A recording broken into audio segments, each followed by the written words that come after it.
Welcome to Lightfair 2023. I'm here today with my co-host Greg Eric, or host Greg Eric, sorry about that, I can take it. and with our good friends from Keystone Technology. Go to KEYSTONETECH.com, Greg Eric, every time. We do. And check out their booth here is what you should really be doing because you guys stole the show today, I think. Wow. Thank you. Biggest booth here, best booth I've seen. But we want to talk Keystone, the whole thing, all right? So we're going to start off with a little history, Ira. Give it to us. Sure. Sum it up. Well, how much time do we have here? We got we got to 15 minutes. roll back to 1945. Yeah. Get it going. So 78 years ago, my grandfather and his brother-in-law Harold started the business manufacturing ballasts for the local fixture manufacturing trade in Philadelphia. Philadelphia used to be a hotspot for fluorescent fixture manufacturing when fluorescent lighting was coming of age. And they manufactured for a number of years in Philadelphia and then expanded out to manufacturing power supplies out in a suburb outside of Philadelphia called Pennsburg. And doing that for a number of years, my father and my cousin came into the business in the 70s. And they were continuing to sell the OEM fixture companies in the Philly area. They also expanded into selling power supplies to appliance manufacturers who used to put fluorescent backsplashes into their home appliances. Wow. And we were one of the biggest producers of power supplies for that industry. World changed quite a bit through the 80s. A lot of those customers ended up moving offshore down in Mexico. Some of our competition moved outside the country as well. And our business was trying to figure its way.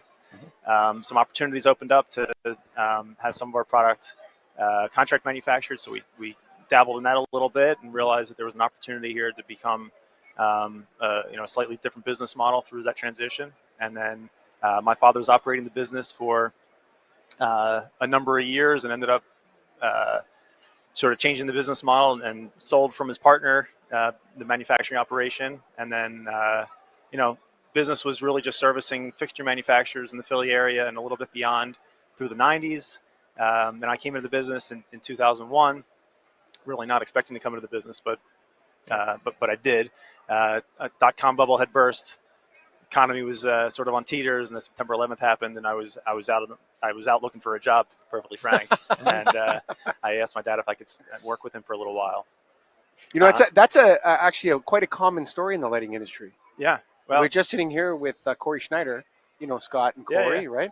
Sitting here and telling that story. I'm having the same story, and there's a lot of father and son or family businesses in lighting. I don't know if it's more common than other industries, but so you're talking almost 4 generations now.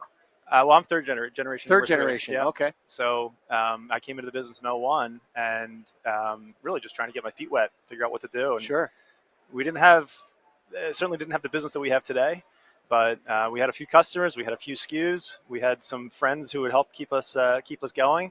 And we were actually operating out of my parents' basement where I grew up next to the Nintendo and the beanbag chair and all that stuff.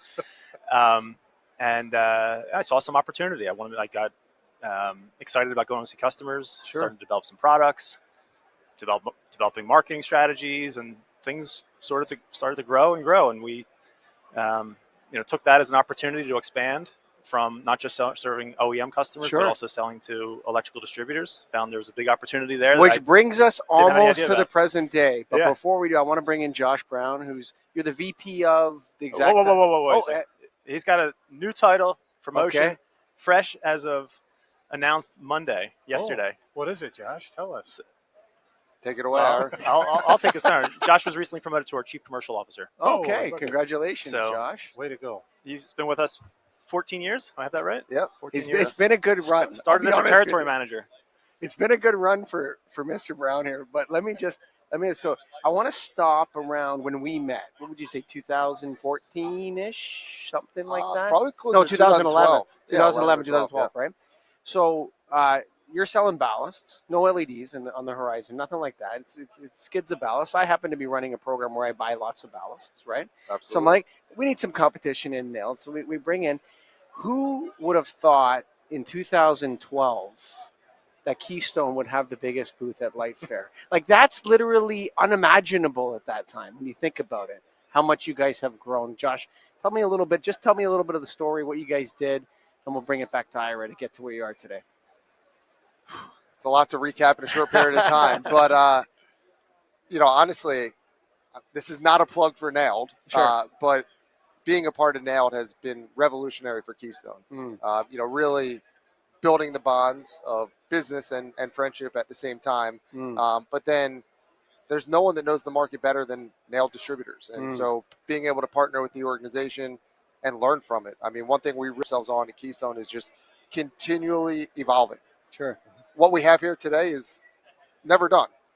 It's an ever-changing organism, and I think the Nailed organization was really critical in us continuing to develop new products and help get us to where we are today. And it's not rocket science. I mean, you listen to the market and you adapt. That's such a, people talk about research and development all the time, Greg. Right.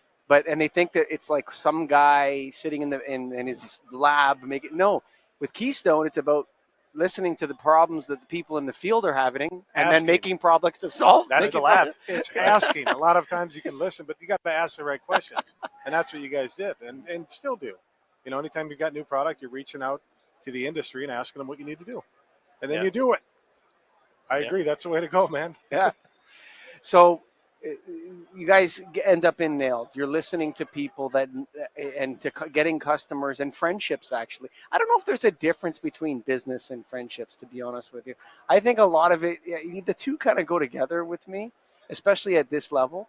But so when do you decide to make the move away from just KeystoneBallast.com into KeystoneTech.com? How does that start, Ira? Well, back in probably the mid 2000s, we started to dabble with LED. I recognized it was going to become a real important commercial technology. Given our background in power supplies in the fluorescent world, we felt like it was a pretty easy evolution to get into power supplies for the LED world, LED drivers. And that was really the beginning, right? We were able to take our know-how in power management and just convert it for an LED use. And we all know that an LED driver is really the core. It's the heartbeat of an LED product, fixture, lamp, what have you. Sure it is. And so that was really the impetus. We were fortunate to be in the right sort of technology at the right time. And we're able to parlay that into additional LED-oriented products, whether it's lamps, now fixtures, other sub-assemblies that have power supply or power management at the core of the product. So, as we evolved from just a power supply company, recognizing that we could do so much more with the emergence of LED. That's when we went from just a power supply business to now a full service lighting company. And Keystone Tech transformed ourselves. We changed to Keystone Tech along the way just to recognize the evolution of our business. Whose decision was it to make the strategic move to get involved in advertising on podcasts? I mean, that helped along the way for sure. Go to KEYSTONETECH.com. Well, that's a lot smoother than KeystoneBallast.com. Let's be real. It would not have the same cachet. Now, let's talk the tagline, because I've always said for years that lighting is confusing. And it's purposefully so at times, right? Light made easy. Where did that come up with, and what's that all about? You guys believe in it? It's on everything you have. We wear it on our sleeve. That's right. Literally and metaphorically. Yes. You want to take that? No, go for it.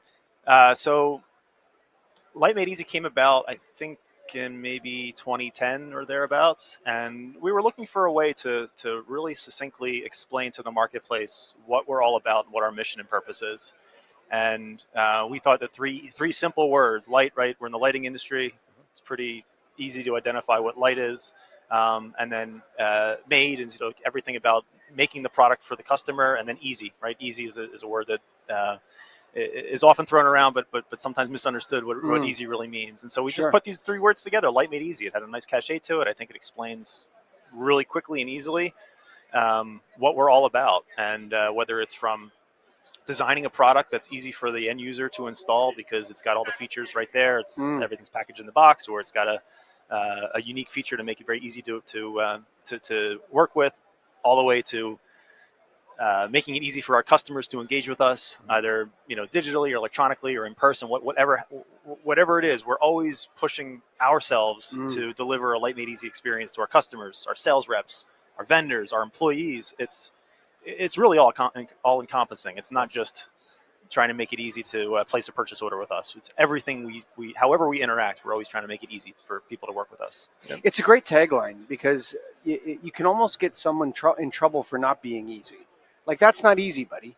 Your way you're behaving today here at Keystone to Work, that's not what we're about. We're about easy. And easy is such a nice word to say, actually. The Big Easy, KeystoneTech.com. Check them out. KeystoneTech.com, baby. For the Big Easy. I love the word easy. It sounds like what it is. You know, the word, keeping it easy, doing things that are simple. I often talk about, Greg, these strategies of don't bring your money around here. A lot of companies have these strategies where it's like they make it difficult. Like I call it don't bring your money around here strategy.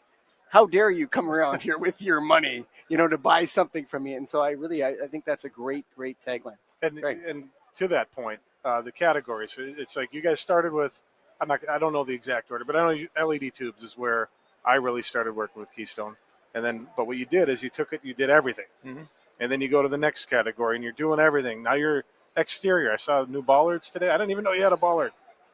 You got a bollard. Mm-hmm. You have wall packs with these decorative shrouds that go around them.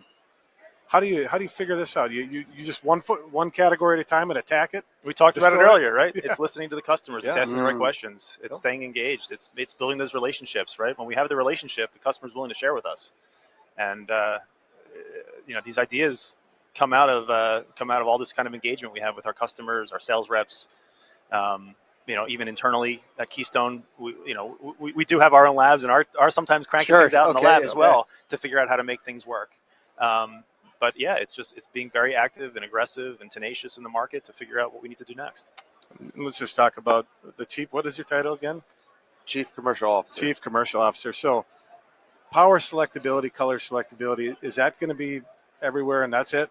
We're not going back to picking colors and wattages, or is it going to be a hybrid? It's not easy to do it that way. It's better to do it the easy way. That's what with color selectable, power selectable. That's easier. Yeah. So is that where you're going with this?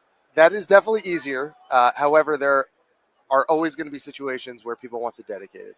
Sure. Certainly some of the utility company rebates don't love power selectability, and they, it's not as advantageous for the end user to use that type of product. So from an ease standpoint, we do not plan on discontinuing the dedicated anytime soon. Good. Rather, just providing everything and giving the customer the option to choose what they prefer, and really just trying to make that experience as easy as possible. Anything we should be looking out for in the future from Keystone that you can share or want to share now? We got a lot of good stuff at our booth here at Lightfair. So if you are in town, we definitely recommend you checking it out. We got a lot of stuff that we do not have on our website that we have not debuted anywhere else. So you have to come and see, right? This is the show me business. Let's love to walk you through and show you what's going on. So check them out. What booth number are you guys? Not that anyone needs to know that, because it's right over there. Look up. Yeah. It's right over there. See it?